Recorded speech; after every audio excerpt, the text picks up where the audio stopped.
Well, it's funny. I do talk to people a lot about what to wear, on their first meeting and stuff. Oh, yeah, Yeah. absolutely. Yeah, because you want to present a certain way, which is the key. Yeah. Especially it's fun Zoom because especially guys will try on different shirts and stuff for me to critique and tell them what Yeah. I think would work really well. There's my calendar notification that I don't have to turn off. I know. Now everybody knows it's time. Yes, just in case they didn't. So that means I should start. Yes. Hi, this is the newsstreamingnetwork.com, WGSN-DB, Going Solo Network Radio, TV, and podcast, #1 internet singles talk network. And this is Let's Talk Dating with Christine and Barry. Hi, Barry. Hi, Christine. So last week we talked about what happens. Thank you, Silver. What to do when a date is aggressive. And that was our part 1 about when you're meeting somebody for the first time and how to keep yourself safe. We talked about it before, but we went into much more detail. And that if someone starts making you feel uncomfortable, what to do about it, how to have other people help you, and how to get yourself out, not into a bad situation, and get out if it's feeling like a bad situation. Mm-hmm. So part 2, we're going to talk about that. You've gone out for a while, you're thinking about having a partnership, forming a real relationship, because sometimes you don't want to see, or you might not see potential problems in the beginning. We can get kind of carried away by they're so cute and I like their voice and gosh, I like how I feel with them. And then there's a little red flag thing that taps you on the shoulder, or you might get a little concerned and you ignore it, or it might be just something completely out of the blue. And one of the things I was thinking that I'm sure we'll talk about is how to know if it's just one off, they've had a bad day, or if this is going to be a trend. Although it's still, just a bad day, or if that's an indication of something else as well, because we've got some stuff to unpack today. This is an interesting conversation, and it hopefully will save somebody's peace of mind, at least, if not their lives. Yes. Because I think realistically, especially using online dating and just dating in general, meeting people however you're going to meet them the first time, as we've talked about many times, women are and need to be concerned about their physical safety. It's important because no matter good guy, bad guy, they're all bigger and stronger than us generally. It's funny because even if you're not bigger, your body is just stronger. Your testosterone makes your muscles stronger. Your body is built more lean, more fighting ability. Ours is more spread out to carry a baby. And almost across the board, we generally are not going to ever be as strong as you. Right. So thinking about your safety is really important. And how do you keep it under control and not get too concerned? Because I think too, if we women are concerned all the time when there's not even anything, but we're still worried, I think that we almost are weaker and that we would miss something that could come by because we're not paying attention to the specific things. We're just keep watching all around. Do you see that from a point of view of how men do that differently? I have experienced being a man around women who I can feel their hackles rise for no reason, or that because they've been burnt more than once. So they have an unfortunate tendency to look at all men through the same lens, which is what we do when we have certain experience with the opposite sex or a preferable dating type, that we oftentimes get into this habit of saying, well, that's what happened 3 times or twice with other people. That means all of them are like that, which is an errant approach. Yes. So yes, I have seen that. Could definitely experienced it from my side of the conversation too. But I want to add another piece to this, because there is a very small minority and a different small percentage where the man is the one that's been affected by the woman. Yes. When a woman basically is, because there are men, frankly, who would never dare hit a woman. I would not dare hit a woman personally. But there are situations where a man becomes the coward because she will take it out on him and he won't know what to do with it. Mm-hmm. So there's that way as well. Not as much, of course. Definitely the majority of the aggression is from men to women, unfortunately. Yeah. But it has the other way too. But the thing I want to start with this also to put in place is, and just to reiterate what we said, but say another way, is some people, and this is true with narcissistic behavior especially, where the true colors of that person are so well hidden when they're on the dating level, because it's almost like they're working up to being let in the door. Once we're in the door, they reveal their true self, sort of thing. But they hide it so well, so they're very polite. They don't show any aggressiveness. They don't show any control things. They don't show anything that would make you think this is not right. So you feel lulled into a false sense of security sometimes. So as a prospective partner to somebody like that, it's great to feel like this is going to be wonderful. This is going to be awesome. This is going to be so beautiful. At the same time, to know that it's possible that it may not be true. So you got to be aware of the fact that there being red flags, you were saying, tapping you on the shoulder, that be aware they might show up, and don't just dismiss them like, wiping dandruff off your collar sort of thing, Yes. Because that's where you get into is this just one-off? Are they just having a bad day? Yeah. Or is this signs of things to come? Right. So, and we've talked last time, and we will again talk about verbal aggression and physical aggression. And I know women that have hit men. I know, because they were mad or frustrated, and oh my gosh, he better not, retaliate. I mean, I tell them, grab her hand or her wrist, but please never hit her, because 90% of the time, your hit would be so much more impactful than hers. Even if she's completely out of line and she shouldn't be hitting you, do your best to make her stop, but not retaliate. Right. So what's really interesting, because our narcissists are such an important part of this, because they are so beguiling and sweet and lovely in the beginning. And what would you like? And oh, it's all about you. And what you're watching for, and still not like on pins and needles, just, oh, they're passing another test and not doing this. That's what you're really hopefully going to see, is, but I need you to do this in order for me to be happy. I need you to only do it this way, especially if it goes against your personal grain.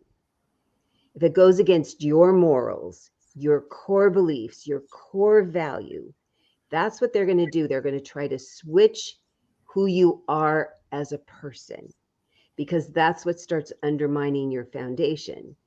So sure, as you're getting to know each other and your relationship is progressing, mandatory, there's going to be times you're like, oh gosh, I really prefer to not get calls after 9 o'clock at night. Would you only call me before 9? Because, I get up really early. That's a really nice request. So what a narcissist will do is go, well, it's kind of narrow-minded of you, and it's only once a week, or it's the only time I have to call you, and is it that you don't want to talk to me? And you've been really upfront about why, that it's important to you. And this is such a benign thing about what time you call. But this is where it starts, is these tiny things. Yeah. And you stand your ground and say, gosh, I really like talking to you. I would like to talk to you. It just needs to be before 9 o'clock. And a narcissist will keep pushing and keep maneuvering and keep telling you eventually, you either are wrong in the way you believe, or, well, I can never please you. Nothing I do is ever right, which it's the time that if you really like them and you want to have a relationship with them, you'll find yourself, especially somebody that's not as firm in what's important to them, pushing yourself to go in this other direction. That's not you. Right. Being flexible and compromising is great. This is where, when people look back and I have this conversation where they're like, it really was an important thing to me, and I changed it. I really did change it. So that's certainly one of the things to watch out for, right, Barry? Yeah, absolutely. That's the challenge is, I mean, we are using a generic term saying narcissism and narcissist, and the traits are fortunately fairly common, and to have that ability to like make the pressure worse. It's like boiling the frog in the pot. You just start cold and you start warm temperature up. That's the way narcissist works. Is it starts out fine, nothing bothering you, no big deal, but very incrementally they start turning up the pressure where they start making you wrong. Yeah. Just a minor little thing, nothing major. No. But then it gets a little bit more intense, a little bit more intense. So eventually you can't set 1 foot right. So that's the downfall of the narcissistic, being on the receiving end of narcissistic behavior. Absolutely. But to get back to the aggression piece, because actually, let's put this other thing on the table. We didn't say purely physical aggression. No. So in this conversation about narcissistic behavior, I just want to go back to make sure I clear my head and say it the right way. It's really emotional and mental aggression. And so recognizing that a narcissist is aggressive too, and that you may find yourself in a situation where you need to change circumstance or even get yourself out, no matter if it isn't physical, because aggression is aggression, period. It's just that how it exacts its impact on you, you get to decide, because physical aggression is very clear, usually black and white, literally done. Mental and emotional aggression can be more subtle, but they can have just as much impact, if not more, and more toll on your well-being. So make sure we're covering all three of those in this conversation. Very much.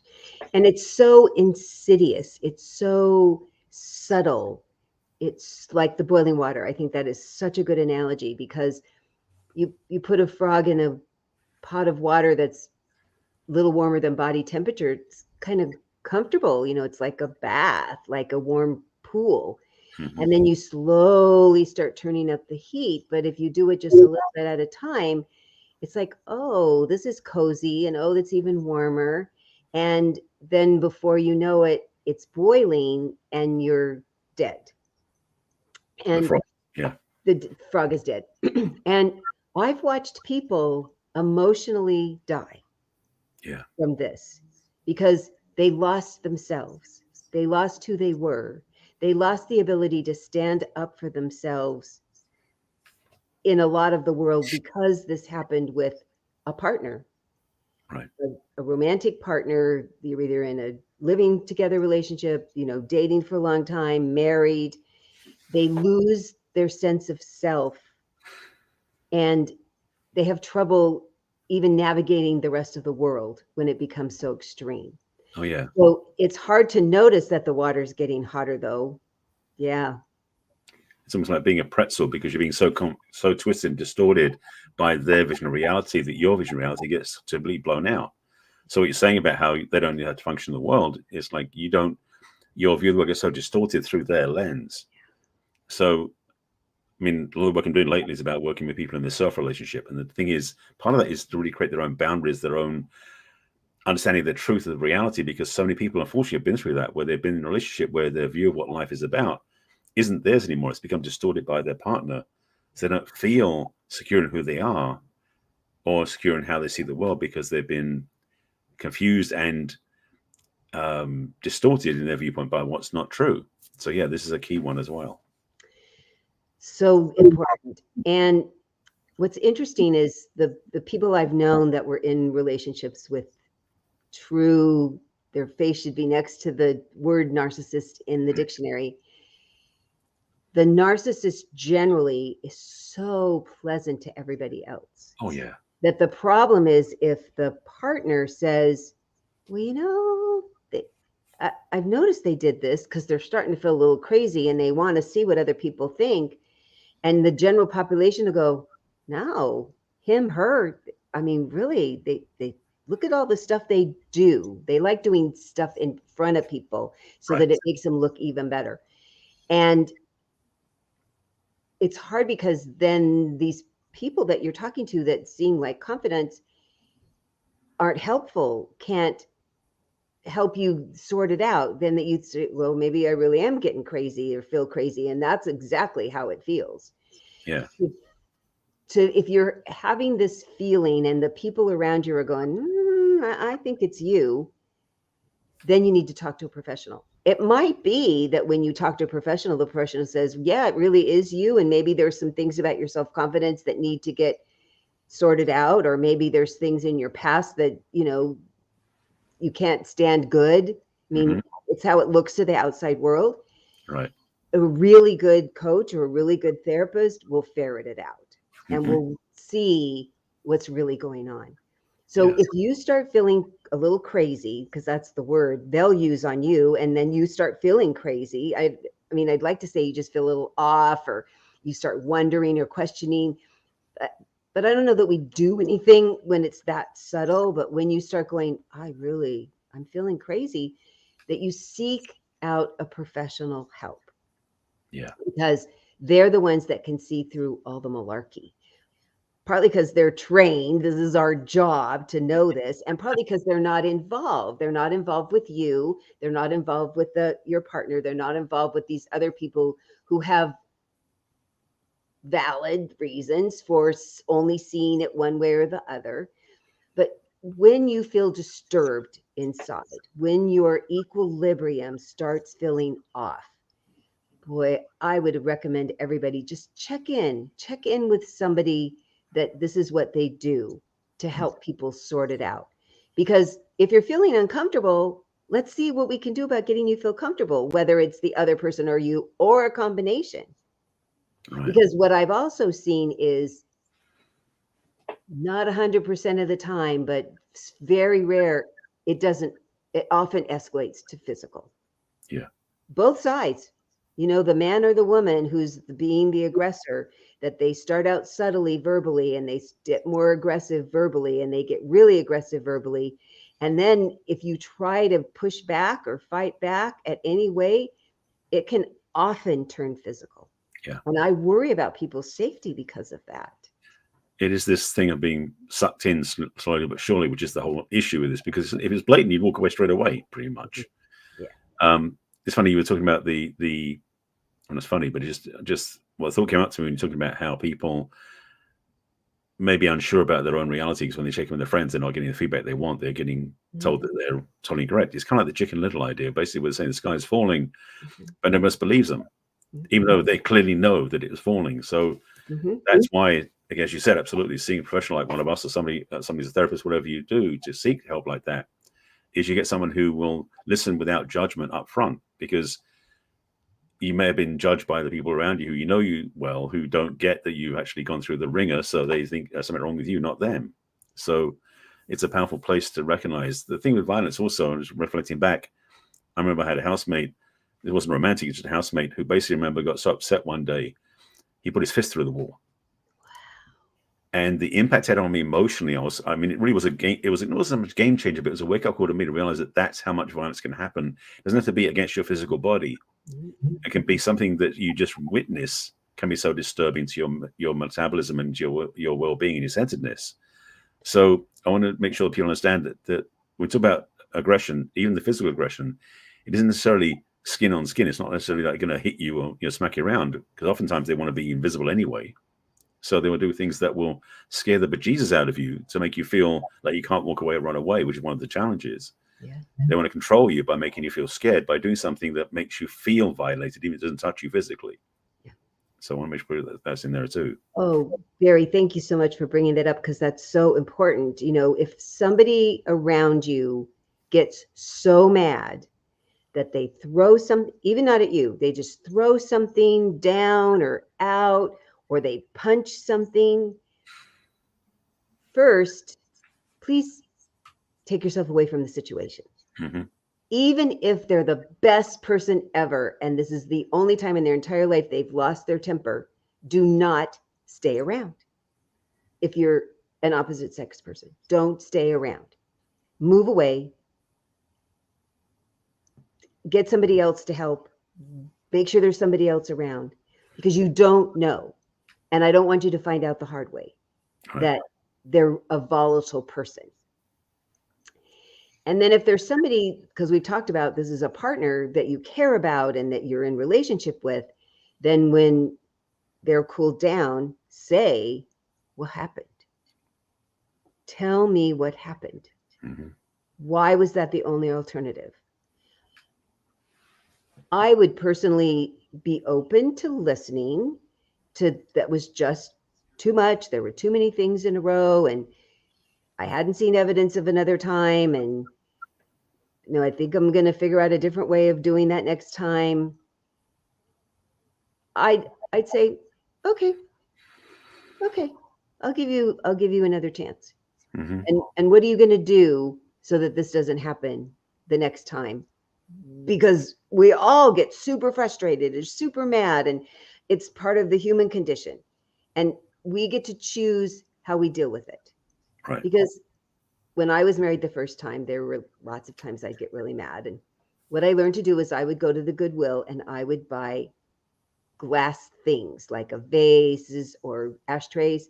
And I'd go in the garage and I'd throw it in the Rubbermaid trash can, because it would make this very satisfying noise and it would shatter and I wouldn't have to clean it up because it was down in the bottom of the trash can. And my ex-husband knew that that's what I was going to go to when I got mad. And it didn't, he said, whatever. And I felt better. And it wasn't harming anybody else. Right. So I'm saying I did it. I made a loud, horrible noise and destroyed something because I was so mad. I've now learned to not do it that way anymore. And it felt satisfying and icky at the same time. Right. So that's why I want to know if this happens to somebody and they say, it was the only option at the time. Okay, well, could we come up with other options? Because it even scared me when I did it, and it would certainly scare me if somebody else did it. Right. So I'd have to have a conversation about, you can't do that in front of me anymore. That was too scary. I get that you need to get it out. I really do. And what was it that got you to that point? And is there a way to stop it in between? Because if it's a danger, then do be violent if you have to. If something's going to happen and you have to grab somebody or throw something that because you're protecting yourself or somebody, that's a whole nother set of circumstances. Mm-hmm. But often it's because somebody has felt frustrated.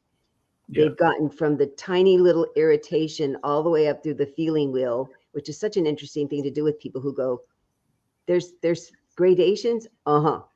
Oh yeah. You just know happy, mad, sad. I go, no, to go from irritation, little tiny like a gnat, to full on rage, there's like 10 different colors and words.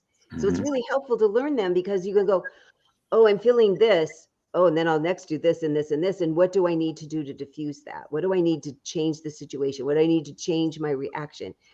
Because generally, psychologically, as healthy as we can be as human beings, have that choice. And we have a chance to make that choice. Where somebody who has a diagnosable psychological, like a psychopath or a sociopath or a narcissist, they would never choose.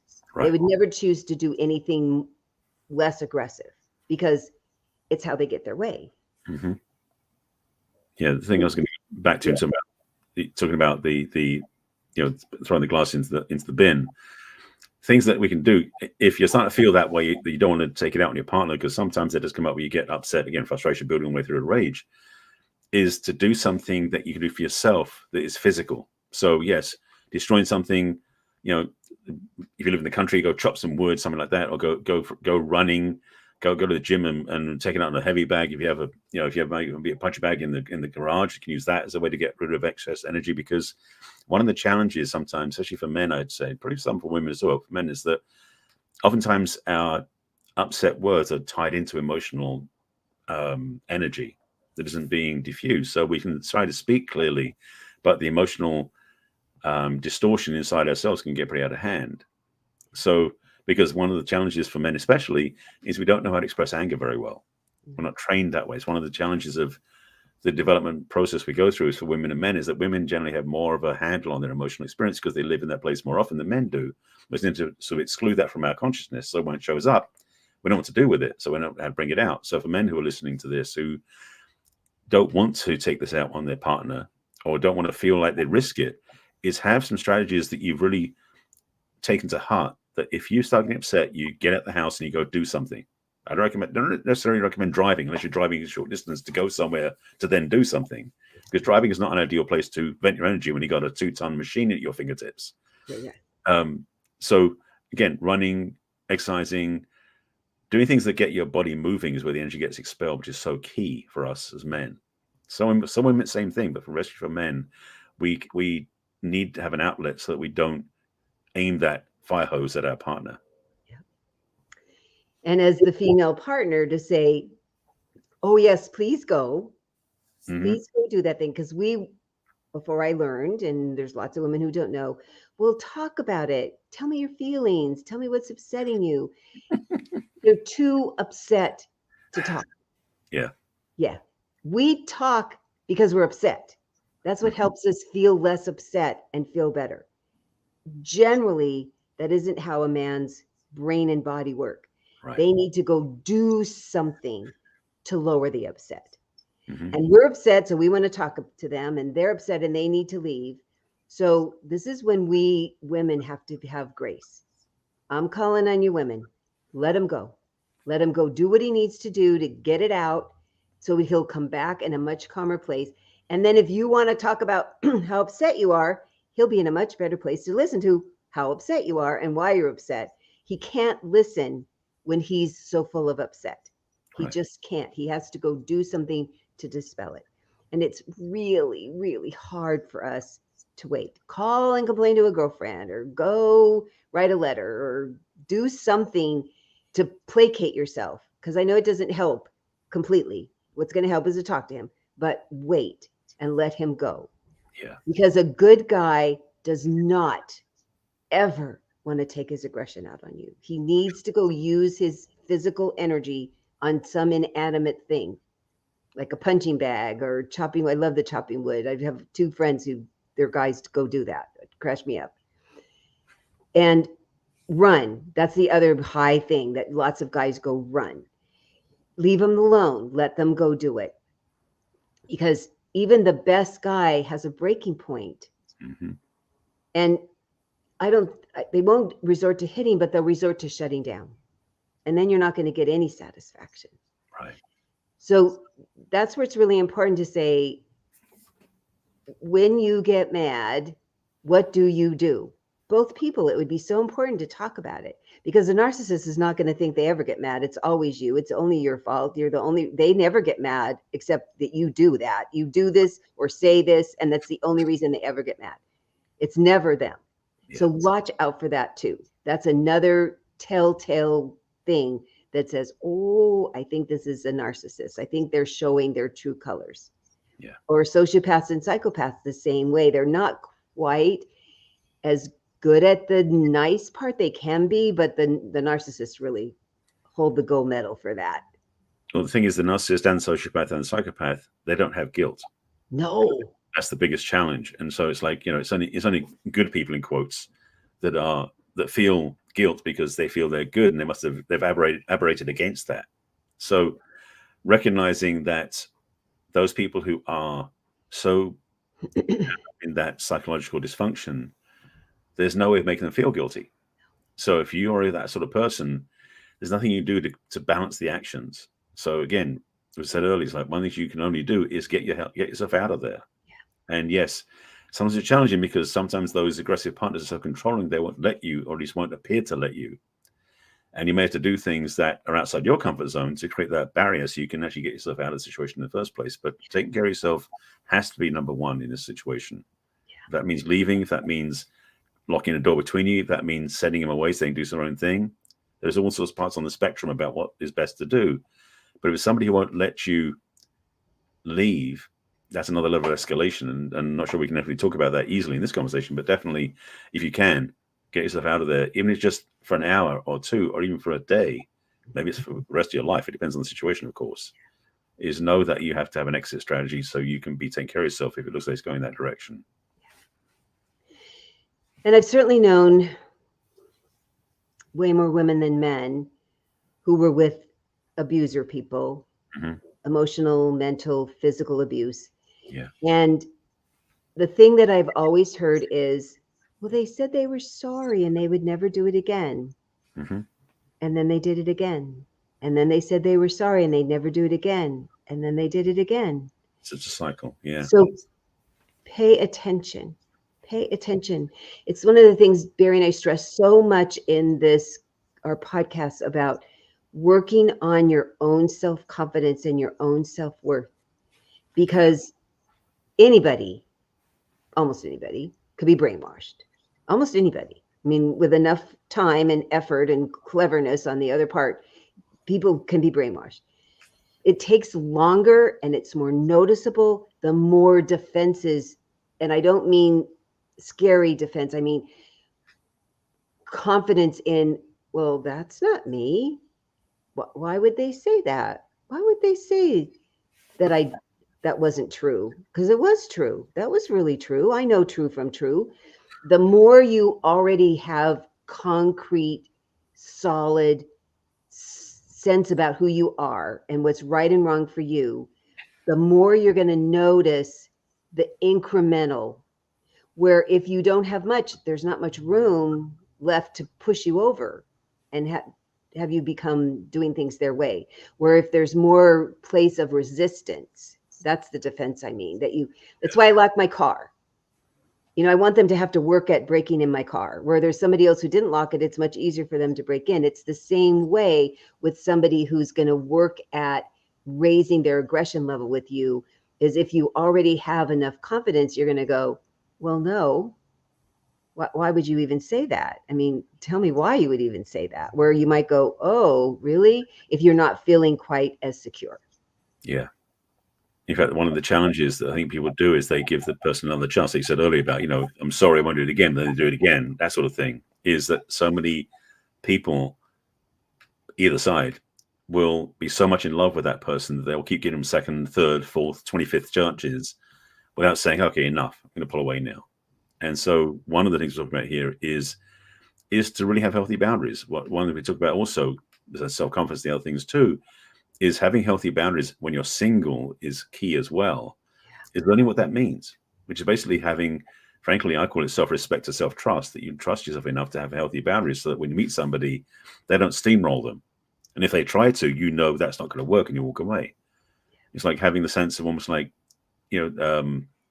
the energy coming from my head is like the idea of a beach ball. So you try to hold a beach ball underwater, it's just almost impossible. And it'll burst up above the surface pretty quickly. Mm-hmm. And having a boundaries means somebody tries to push on you and try to suppress you. Your boundaries be so healthy, not to against them, but to protect yourself, that you'll burst out of that situation. So I just came through, but I like it a lot, is the idea that boundaries are a way of you taking care of yourself. Yes, you can let somebody in, but your boundaries are set up such a way that they're almost like automatic defenses, that if something happens that doesn't match, it's like the barrier comes up and you go, no. And it takes practice. That's one reason why I work with my clients when they're single, because you've got to practice quite a bit to be strong enough when you go in a relationship. It's like any muscle. If you're working out and you want to get stronger, you need to do this repetitive exercise so your muscle just keeps getting stronger and stronger and stronger. And it's the same way with this, Barry. I'm so nice. What we both do, we just practice with our clients a lot. Absolutely. Yeah. And certainly, let's say you've been in a relationship for a while and the person has now gotten violent and you have kids and you don't want to leave and it would be really a hardship. Then you need to be insistent that one of you leaves whatever home you were sharing together and moves into another spot and gets anger management. Absolutely. For a very specific amount of time, because you're not equipped to handle it as the partner, male or female. You're just not. You can't fix this. And in order for the person to show that they're willing to say, yeah, this is screwed and I'm really don't like being this way and I don't want to be this way with you, they need to have the gumption to move into another home and to go get anger management. I mean, that's a mandatory thing that I stress to my clients. That's the only way to do it. You can't stay together. You can't live together. They have to do this on their own. And that's the thing, is that this framing is so key. It's such a game changer. I can say this. It's like the things with kids is that it creates such a sense of responsibility. So it's almost like we're afraid to do something. But when you have kids in the picture, if you really are a loving parent, there's no way you let them get hurt. And if your partner is someone who's getting aggressive with you, they may swear up and down they'll never do anything to the kids, but you don't know it's true. So for the sake of the kids, especially for yourself as well, but for the kids, to create a frame, a bubble around them too, there is that sense of boundary where say, this is not going to work. And yeah, the challenge is going to be if somebody is the one that's quote in the wrong, in a sense, that's doing the abusive energy, using words, aggressive, whatever that is. Oftentimes they're fairly resistant to seeing a therapist. So having your strength in yourself in honor of the kids as well, to make sure they finally do get the understanding that they have to do this if they want to have the family back, is maybe one way to leverage it to get them out, because it is challenging enough when it's just you and a partner who's going through this and your partner's the one that's aggressive. But if you've got kids as well, that's another level of concern, another level of protection, another level of self-care that you need to do for them as well. So important. And one of the carrots I dangle in front of both men and women when they're the partner that isn't the aggressor is, what kind of example is this for your children? Oh, yeah. This is the kind of relationship they see of you always yelling at each other, always being mean to each other, always somebody hitting the other person. Then the odds are getting bigger that that's the kind of relationship they're going to get in, and you wouldn't want that for your children. You're not really excited about it be happening for you. So that's the other reason to say, no, you need to not live in this house, or you take your kids and leave. I mean, I live near a women's shelter, and that's what they do. They just show up with the clothes on their back. If it's gotten that bad, there's places to go that are very safe. Nobody knows where it is. Nobody knows how to find them. And they keep them safe and find you homes and find you jobs and get you clothes and toys for the kids. I mean, if it's really bad, no, you can leave. You really can leave. There's plenty of places to go if that becomes the worst case scenario, because people think there's no place to go, but there are. And there's psychologists for the kids, psychologists for the adults. I mean, when it's the worst case scenario, I want you to know you can leave. And they're open 24/7. There's always somebody there to take you in. Just look and call the hotline and they will tell you where to go. It's so important to know that, because even if you're not going to do it for yourself, because sometimes we won't, do it for your kids, to keep them safe, emotionally, mentally, physically, and to know, don't you want a better life for them? Do it for that. And I like the thing of you need to leave and you can't come back, because that doesn't turn everybody around. If you really want to give them a second chance, this is the way you give them a second chance. You don't give them a second chance living in the house. No promises. They got to do the work to get back to you. Absolutely. Yes. Yeah. Guaranteed. That's the only way I would let somebody come back in my life, and that I've schooled my clients, because I've had a couple. I really have. I had a couple brides that, one, I said, I can't even work on your wedding anymore. It was just awful. I said, I will come personally when he's not there and help you move out. And she wouldn't. I said, then I have to give your money back and I'm not going to work with you anymore. It was my very first experience with really scary people. So yeah, I love that we're talking about this, because there's so many stages that, and if somebody's listening, they're like, I didn't realize it has happened so slowly. And I thought it was me, and I thought it was only me. To just have an honest conversation with yourself and or a professional. Just check in. It could be that the other person's okay enough and it's how you're reacting. You could be extra sensitive. I mean, they always say you're being too sensitive, the aggressor part, but it could be that you have some things that you just might be overly sensitive about. Go get some help so that you can feel more confident and comfortable in this relationship that might be okay. Our instincts are so good when it's not okay, and we ignore them often. We're the only mammal in the world that goes towards danger and stays when it's dangerous. Interesting. Okay. I mean, I spend a lot of time around. So I was cleaning stalls last night, and there's a house behind where all the stalls are. And I don't know, it must have been like a big animal. It stepped on a twig and it cracked really loudly. And all 10 horses turned around and put their head up. They were on red alert. They were 100. They'd been eating quietly, happily, so on attention. Are we going to fight them, or are we going to run away? so I was like, oh, I don't want to get run over by a horse, which wasn't going to happen. And oh, I'm going to go look over the fence. Right. Because I'm a person. That's Yeah. what we do. I'm glad you laugh because I want people to see, oh yeah, that's what we do. That's why that's when there's police, there's lights and sirens and everything at some place. We're all going to look, check it out. It's like it may be looky-loo, but animals aren't looky-loos. Only humans do that. I know. And I have had to work at saying I need to have self-protection. Yeah. I'm still a really nice person, but I don't have to go towards that. I call help. There's help. These people need help over here. I'm not going over there because there's too many and I'm a girl, but I'm keeping an eye and I'm calling you big old police people. Please go help them. Mm-hmm. I know guys could probably go over more readily, but I want you to not go towards danger. And that's what happens in an aggressive relationship. You're going towards danger. Yeah. You're trying to make it okay when it's not. It's not. I want to add one thing to that, because what you mentioned made me think is that for men as well, if you're witnessing or see something like that, don't try and get involved in the middle of it, because you don't know how much, you don't know what history is, you don't know what's going to happen. If anything, call authorities, call somebody who maybe can help. And another thing you do is just send them lots of light. I mean, just stay clear of it, because the truth is like there is a part of us as men sometimes where we want to be combative and like, okay, well, the men's cause problems, the woman, they go fight them and fix it for them. It's like that's going to mess things up even worse, because the truth is they still have some sort of contract between the two of them, energetically, emotionally, that keeps them connected. And if you try to get in the middle of that, you're just going to mess everything up completely. Yeah. So yeah, definitely for women, but also for men too, it is better for you to stand clear and take care of yourself. And yes, sometimes the best thing to do is remove yourself from the situation completely before you then take some sort of action that maybe can be resolution based. So calling authorities, somebody who can help, mental health, whatever it is, yeah, make a difference, because it's not something that we should try and get in the middle of. Even as coaches and therapists, we would say, no, it comes to us later. Don't try and get in the middle of it. Yeah,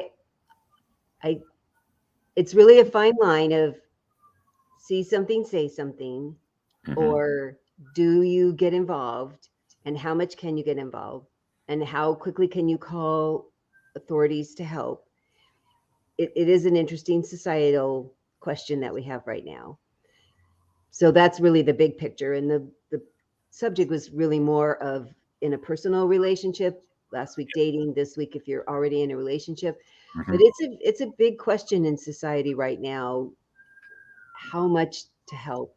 How much do people appreciate it? Boy, that could be a whole interesting topic that isn't really dating related, but that people don't always appreciate it. People can get even more aggressive with you.